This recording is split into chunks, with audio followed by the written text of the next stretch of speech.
녹화를 시작합니다. 거의 얘들 모여있지 말라고 그랬지. 거의 친구들 저기 학생회장 저 주변으로 모여있지 마세요.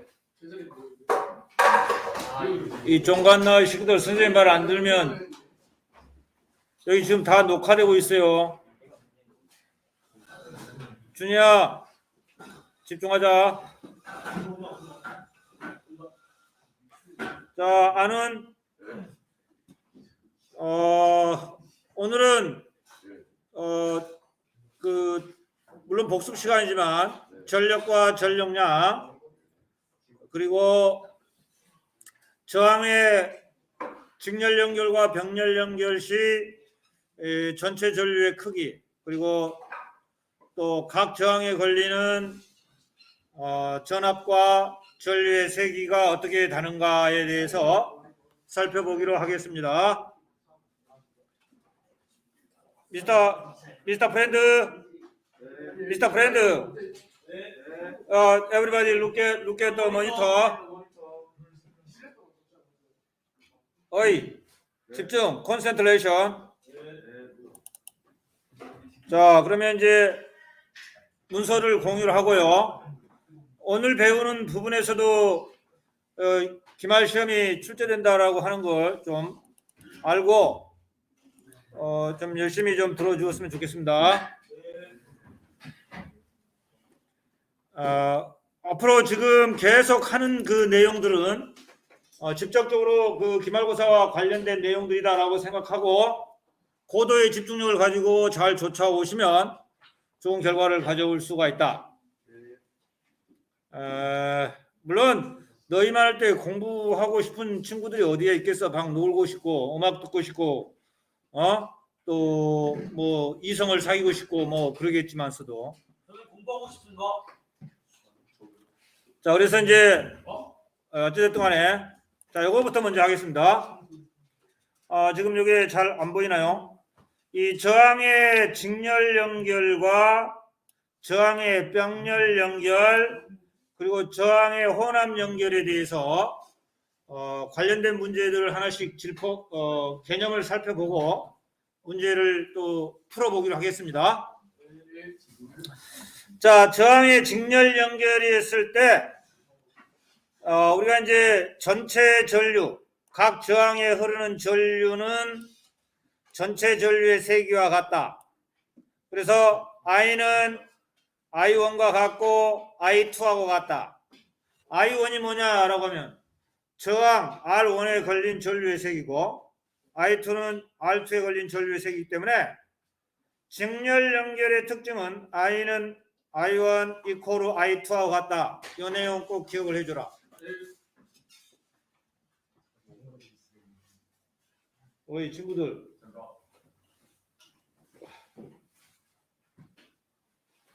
나를 화나게 만들면 안 돼. 자, 그 다음에 그만해라 훈이.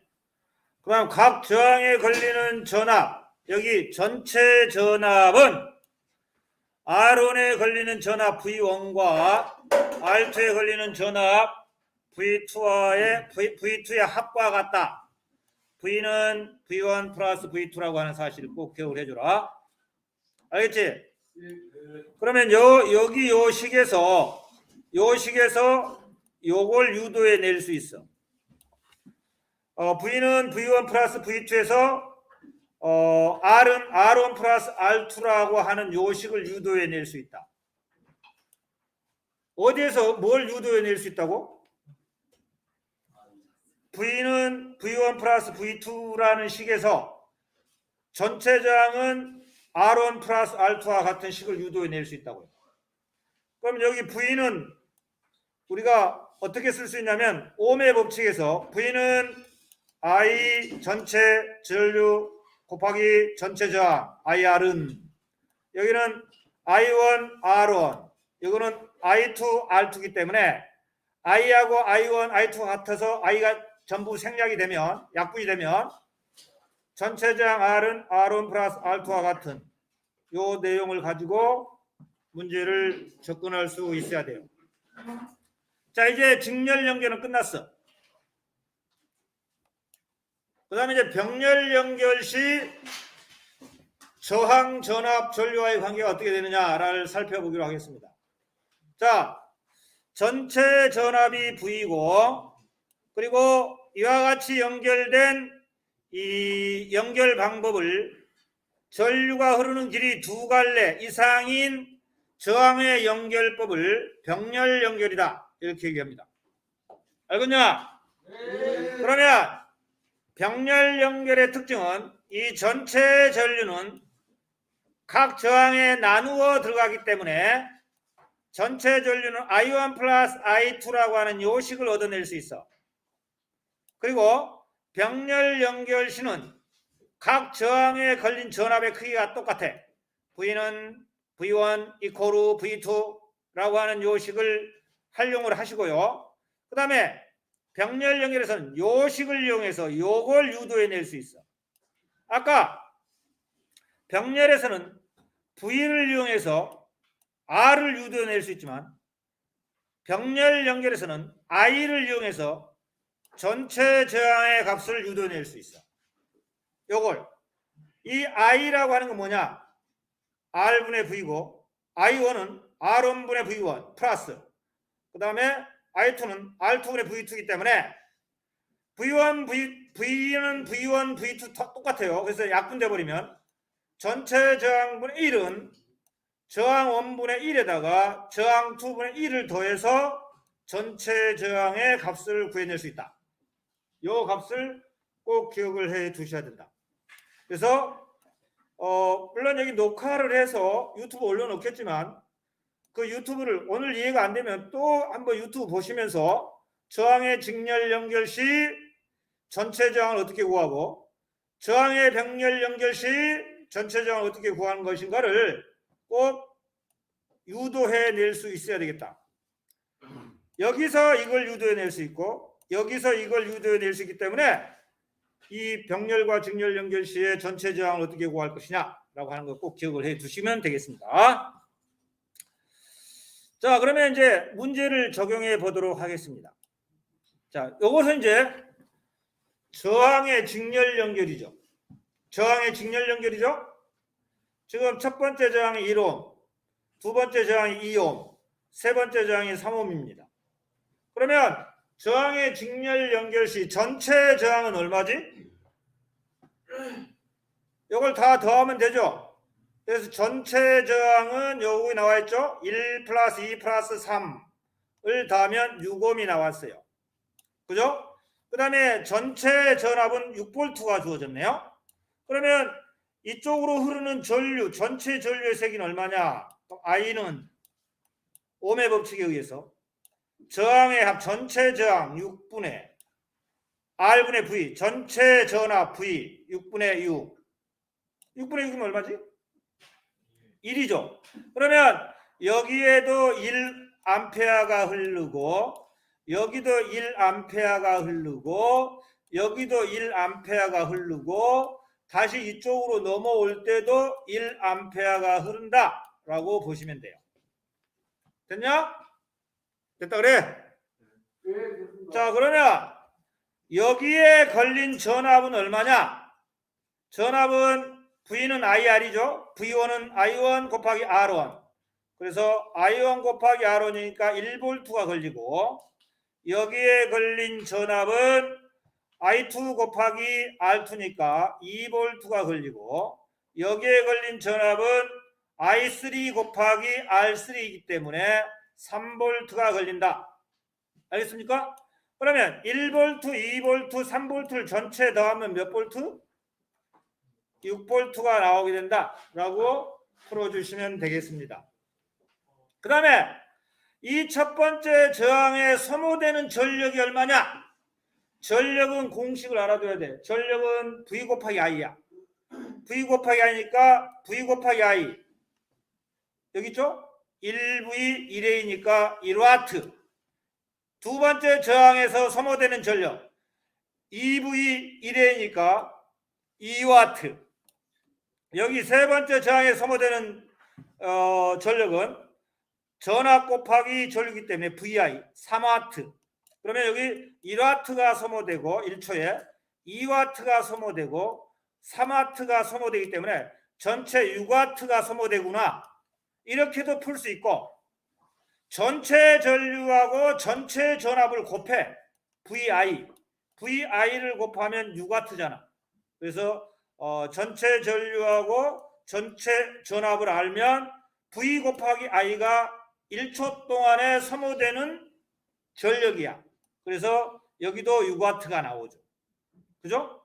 그래서 V 곱하기 I. 그래서 일단은 전체 전압과 전체 전류를 구해낼 수 있어야 된다. 그러면 저항의 직렬 연결, 저항의 병렬 연결 시 전체 전류를 어떻게 구하고 각 저항에 흐르는 전류와 전압과의 관계도 우리가 앞에서 개념 정리했던 식들을 활용을 해서 이렇게 실제적으로 문제를 풀 수 있어야 되겠다. 알겠지? 자, 이제 병렬 연결. 자, 그러면 전체 전압이 6V가 주어졌어요. 맞나? 자, 그러면 여기에 이건 지금 저항의 병렬 연결이죠. 3옴과 6옴이 병렬로 연결됐어요. 이럴 때 전체 저항은 어떻게 구한다고 그랬지? 전체 저항분의 1은 R온분의 1, 3분의 1 플러스 R2분의 1, 6분의 1 하면 R온분의 1이 3분의 1 플러스 6분의 1이기 때문에 결국 6분의 3이 나오죠. 6분의 3이 나오기 때문에 여기에 걸린 전체 저항은 R온분의 1이 6분의 3이면 3분의 6이니까 여기에 걸린 저항은 몇 옴이지? 3분의 6이면 2옴이 걸리죠. 알겠습니까? 맞다 그래? 2옴이 걸려요. 2옴. 그러면 전체 전류는 얼마일까? I는 전체 저항이 얼마지? 2분의 I는 R분의 V. 전체 전압이 얼마지? 6V. 2분의 6은 얼마냐? 3A지. 그래서 이쪽으로 3A가 흘러요. 이렇게 3A가 흐르고 나올 때도 3A가 흘러나와야 돼요. 전하량 보존의 법칙에 의해서. 그러면 얘들아, 자, 여기에 걸린 이제 이 3옴에 흐르는 전류의 세기, 6옴에 흐르는 전류의 세기를 구해보자. 전류의 세기는 어떻게 구하지? I는 똑같이 R분의 V인데 I1은 R1분의 V1 이런 식으로. 그런데 이 V는 똑같이 6V에 걸린다고 그랬죠? 그러니까 R1이 얼마지? 3분의 6. 그래서 여기에 2A가 흐르고, 자, I2는 R2분의 V2이기 때문에 V1과 V2는 똑같아요. 그래서 이거 6V, R2는 6옴, 6분의 6이기 때문에 여기에 1A가 흘러요. 여기 1A, 여기 2A 합쳐서 3A가 흘러서 다시 되돌아간다. 이렇게 해석할 수 있으면 되겠습니다.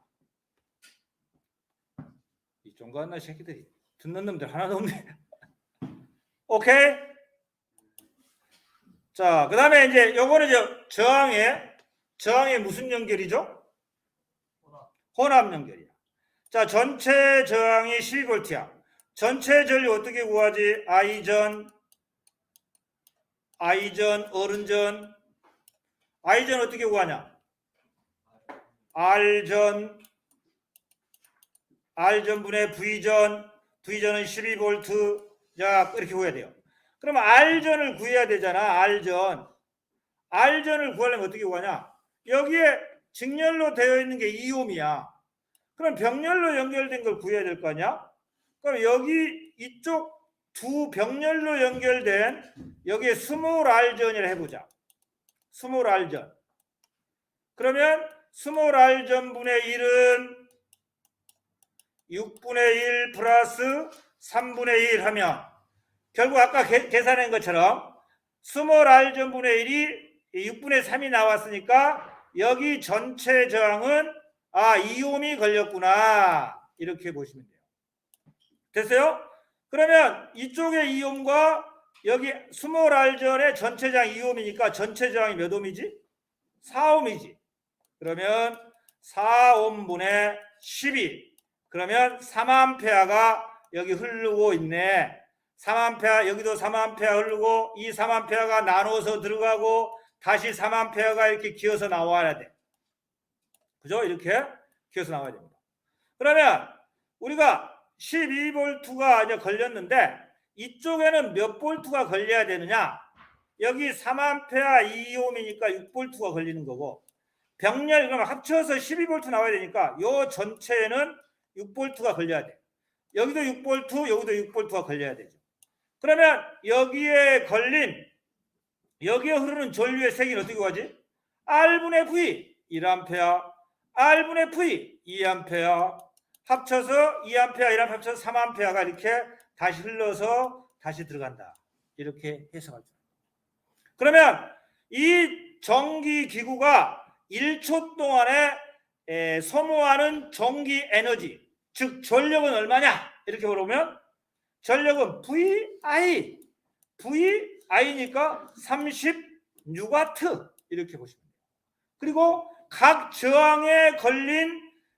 저항에서 소모되는 전력이 얼마냐? 그러면 VI 여기에서는 6318W가 소모되고 여기서는 6W가 소모되고 여기서는 2A 3옴이니까 이거 여기도 얼마죠? 6W죠? 아니지. 여기는 2A VI 12W가 사용돼요. 소모돼요. 12W, 6W, 18W 합치면 36W가 나오지. 알겠습니까? 자, 이렇게 해서 꼭 알아두시고요. 자, 그 다음에 이제 한번 또 볼게요. 자, 여기 이제 뭐 소비니 또는 생산이니 생산 전력이니 소비 전력이니 요 소비나 생산 요거 신경 쓰지 말고 그냥 전력은 1초 동안에 사용되는 1초 동안에 공급되는 전기 에너지인데 전기 에너지는 1초 동안에 공급되는 전기 에너지는 VIT인데 1초 동안이니까 TT가 없어지면서 V 곱하기 I다. 그리고 단위는 줄 퍼 세칸이거든요. 줄 퍼 세칸이니까 와트 이렇게 읽어요. 됐죠? 안 보이죠? 안 보여도 크게 봐. 선생님 설명 잘 들으면 돼요.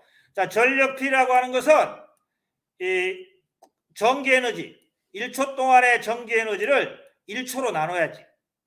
그죠? 그러면 1초에 공급되는 에너지, 전기 에너지가 VIT거든요. 1초 당이니까 1초로 나누면 결국 VI죠. 그죠?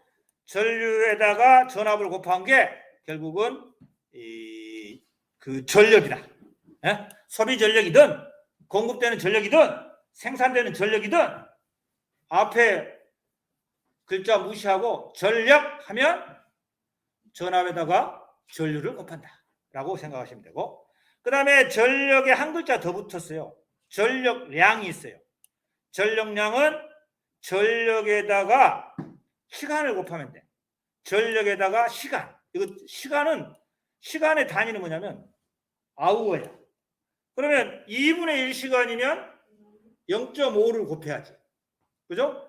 30분 동안 사용한 전력량을 구해라. 그러면 V 곱하기 I에다가 곱하기 30분이니까 0.5를 곱해야지. 이게 30분 동안 사용한 전력량 이렇게 보시면 되겠습니다. 됐냐? 자, 전력은 1초 동안 공급되는 전기에너지. 그러면 1초의 전기에너지 얼마냐? 1초에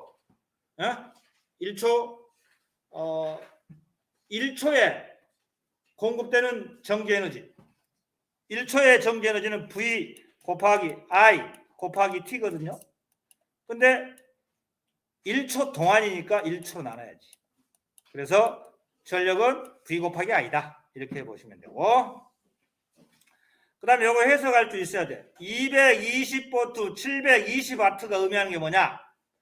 여기 720W라고 하는 것은 V 곱하기 I가 720이라는 뜻이야. 근데 앞에 V가 주어졌어. 220으로. 그러면 220 곱하기 I가 720이니까 I를 구해낼 수 있겠지. 720을 220으로 나누면 그 전기기구에 흐르는 전류의 색이 I를 구해낼 수 있죠. 220 곱하기 I가 720이다. 그러면 I는 720을 220으로 나눠야지. 나누면 분수 나오겠다. 알았다 그래. 알았다 그래. 중고등식들. 자, 그 다음에 이제 또 하나. 잘 보자. 자, 우리가 이제 그 핵 발전은 두 가지가 있어요. 핵융합 발전이 있고 핵분열 발전이 있어요. 핵융합 발전은 뭐 어떤 재료가 뭐냐? 그러면 수소, 원자, 핵. 핵분열 발전의 재료가 뭐냐? 그러면 우라늄 이렇게 해야 돼.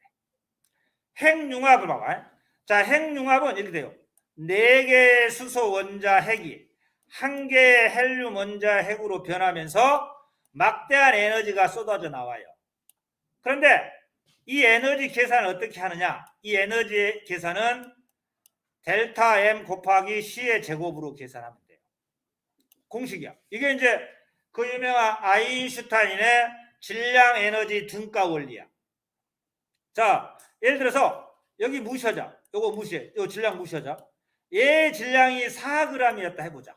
무시하고 얘 질량이 3g이었다 해보자. 그러면 4g과 3g의 차이는 몇 g이죠? 1g이지. 그럼 여기다가 1g 하고 곱하기 C는 요 주어져. 3 곱하기 10의 8승으로. 그래서 3 곱하기 10의 8승 미터 퍼 세크의 제곱 하면 요 값이 바로 이제 에너지 값으로 환산되어서 나온다. 이렇게 보시면 돼요. 그래서 핵융합 전, 핵융합 후를 보면 항상 핵융합 전이 더 커요. 요 앞에 반응 전이 항상 크다. 여기 이제 그래서 핵융합 발전의 에너지 자원은 수소, 원자, 핵 이렇게 생각하시면 되고요. 이제 핵 분열이 있어요. 핵 분열을 보여줄게요. 잘 보라. 이것도 마찬가지죠. 자, 여기 있습니다. 자, 핵 분열은 우라늄을 사용합니다. 이 우라늄을 이 느린 중성자가 때려요. 빠른 중성자는 안 돼. 왜냐하면 빠르면 때리지 못하고 숑숑숑 지나가 버려. 그래서 이 느린 중성자가 우라늄을 때려요. 그러면 우라늄보다 더 작은 원자 핵, 원자들로 변하면서 2개 내지 3개의 중성자가 튀어나오죠. 그러면 얘네들의 질량의 합 236.133이고 핵 분열 후 얘네들의 질량의 합이 얼마냐? 235.918이에요. 그럼 여기가 더 크죠? 예? 그죠? 얘네들이 큽니다. 그러면 요만큼의 질량 차이가 생겨요. 0.215가 생기죠. 그러면 이 질량 결손에 따른 에너지 값도 똑같아요. 에너지 값은 이렇게 구한다고요. 에너지 값은 질량 결손 여기죠? 0.215 곱하기 빛의 속도 3 곱하기 10의 8승 미터 퍼 세크의 전체 최고 이런 식으로 해서 핵 분열 후에 질량 차이에 따른 에너지 값을 질량 차이에다가 빛의 속도의 제곱을 곱해서 계산을 합니다. 그러면 이 값이 무지무지하죠. 무지무지하기 때문에 중성자가 너무 빨리 나오면 안 돼요. 중성자가 많으면 계속해서 우라늄을 빨리 때려서 무지막지한 에너지가 나와서 원자 폭탄이 돼버려. 그래서 중성자를 흡수해서 중성자의 개수를 줄여나가야 돼. 그래서 안정적으로 천천히 반응이 일어나야 돼. 중성자의 개수를 줄이는 그러한 물질이 뭐냐? 중성자의 개수를 줄이는 물질이 제어봉이야. 제어봉. 그 다음에 여기서 너무 빠르면 반응이 안 일어나거든요. 중성자의 속도를 줄여야 돼요. 중성자의 속도를 줄이는 것을 감속제다. 이렇게 보시면 돼요. 그죠? 그래서 감속제로 사용하는 거하고 또 제어봉으로 사용하는 것을 한번 보여주겠습니다. 그거는 지금 어디 나왔는지는 모르겠네. 어디 나왔을까? 뒤에 나와 있는 것 같은데. 그죠? 그래서 나중에 또 보여줄게요. 그죠? 제어봉과 감속제의 종류 정도는 알고 있어야 돼요. 보여줬죠? 네, 감사합니다. 자, 그러면 이제 이러한 지금 보면 이 핵분열의 단점이 있네요. 핵분열의 단점. 그리고 핵분열과 핵융합의 장점은 뭐냐면 아주 적은 양으로도 많은 에너지를 생산해낼 수 있어. 에너지 효율이 커. 예? 효율이 좋고 이산화탄소 배출을 안 해. 적게 배출해. 그죠? 하지만 핵분열의 단점, 우라늄의 고갈이 염려되고 방사성 폐기물이 발생해요. 그리고 잘못하면 폭발을 해. 그러면 그 주변 반경 100km 안에 있는 모든 생물들은 다 죽어. 암에 걸려. 그 다음에 핵융합. 수소의 사용으로 인해 연료의 고갈은 염려는 없지만 기술적으로 이 수소를 저장해서 연료화시키기가 어려워. 그 이유는 수소에 끓는 점이 굉장히 낮아. 상온 25도씨, 우리가 생활하는 이 도시에 보면 수소는 엄청난 속도를 가질 수밖에 없어. 에너지를. 그렇기 때문에 그 25도씨에서 엄청난 에너지를 가지고 있는 수소를 연료로 사용하기에는 좀 지금 현재 기술적으로 한계가 있다. 이런 표현입니다. 자, 형성평가. 핵에너지란 무엇이며 그 종류에는 어떤 것들이 있는지 설명해보자. 핵에너지는 수소 원자 핵이 있을 것이고 우라늄의 원자 핵이 있을 텐데 원자핵 속에 저장되는 에너지를 말하며 질량 에너지 등가 원리에 의해서 질량 차이에 따른 에너지를 이용하는 방법이다. 핵 에너지는 핵 분열 에너지와 핵융합 에너지가 있다. 라고 하는 거 꼭 기억을 해 주시면 되겠습니다. 알겠냐? 자, 그래서 그 우라늄 그 연쇄 반응의 그 모습이 아마 어디 책에 나와 있을 건데 여기 나와 있나요? 요거는 이제 수소의 핵융합 반응이고요. 예, 수소의 핵융합 반응이네요. 그죠? 지금 보면 두 개의 수소 원자 핵이 충돌을 합니다. 그러면서 이런 식으로 질량수인 수소가 만들어지고 하면서 등등 헬륨의 원자 핵이 만들어지는데 이 과정에서 이 빨간 구선 프로톤, 그 다음에 여기 이 감마라고 쓰인 감마선, 그 다음에 뉴트론, 그 다음에 뉴트리노 양성 뉴트리노라고 하는 물질, 그 다음에 포지트론, 양전자, 뉴트리노 이런 것들이 튀어나오면서 한 개의 헬륨 원자 핵으로 변화되는 모습이, 그러니까 4개의 수소 원자가 사용되고 있어요. 하나, 둘, 셋, 넷. 그래서 이런 과정을 거쳐서 한 개의 헬륨 원자핵이 만들어지는 과정에서 이러한 빨간색 감마선, 뉴트론, 중성자, 뉴트리노, 그 다음에 포지트론 이런 것들이 방출되어서 한 개의 헬륨 원자핵이 생성됨을 보여주고 있고 많은 에너지들이 이렇게 나오게 된다라고 하는 것을 보여주고 있습니다. 그래서 여기도 보면 결과론적으로는 보면 6개가 쓰였지만 헬륨 1개가 나오고 2개가 이렇게 나왔죠. 수소. 그러니까 이 2개는 없애버려. 왜냐하면 여기도 나왔으니까 다시. 그죠? 그럼 결과적으로 4개의 수소 원자핵이 1개의 원룸 한자핵으로 됐구나. 양전자라는 게 있고 중성자라는 게 막 튀어나오죠. 그죠?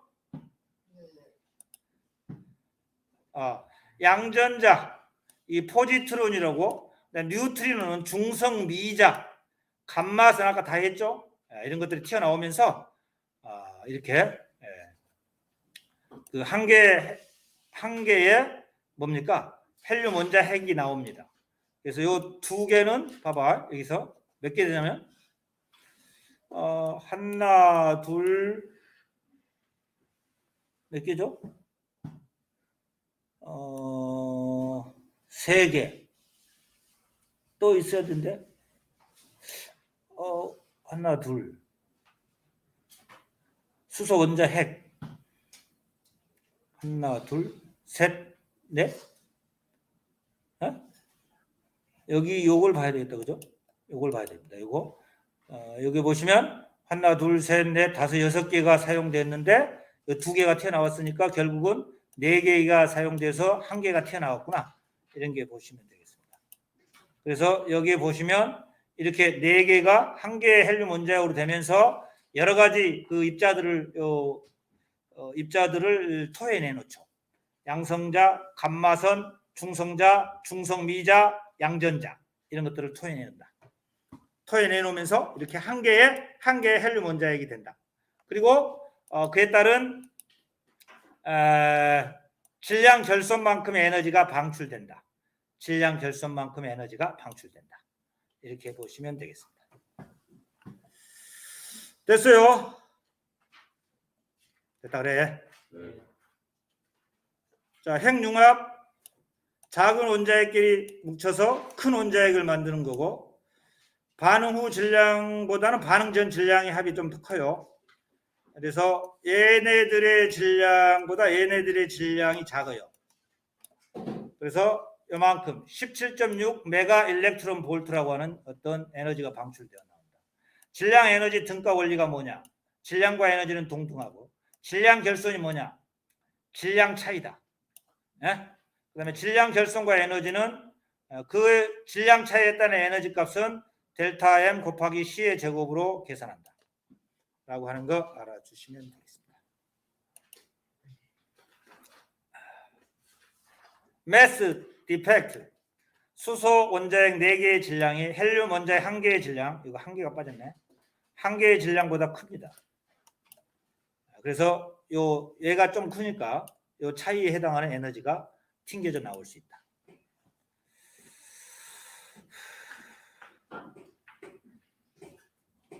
똑같은 내용입니다. 질량 차이에 따른 에너지고요. 자, 확인 문제 하나 풀고 갈까요? 핵융합 과정에서 에너지가 방출되는 원리냐? 원리는 무엇이냐? 핵융합 과정에서 질량 결손이 일어나며 질량 결손에 해당하는 에너지가 방출되는데 이때 핵융합이 일어나려면 1억 켈빈 이상의 높은 온도가 요구됩니다. 그래서 용기 제작이 좀 어렵죠. 1억 켈빈에 해당하는 용기에 건질 수 있는 용기를 만들어야 되죠. 그러나 핵융합의 원리는 중수소와 삼중수소 이런 것들이 사용되는데 바닷물에 풍부하게 깔려 있어요.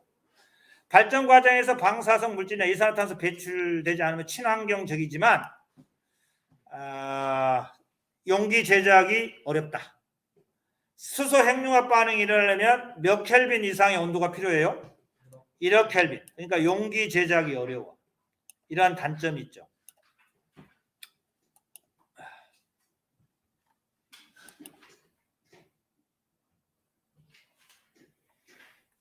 자, 뭐 이 정도 하고 또 다음에 정리할까요?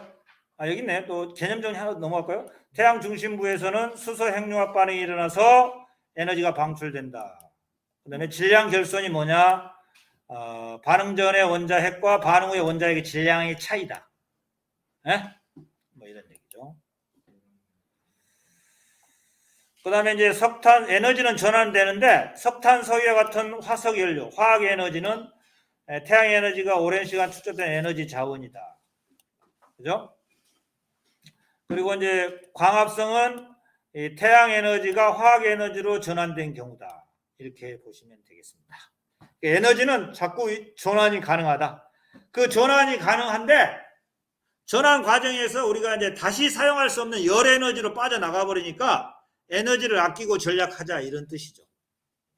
에너지는 전환될 수 있어요. 그죠? 우리가 이제 예를 들면 이 전기 에너지가 빛 에너지로 전환되는 예가 뭐가 있죠? 전기 에너지가 빛 에너지로. 이런 거죠. 그다음에 전기 에너지가 운동 에너지로 전환되는 게 뭐가 있을까?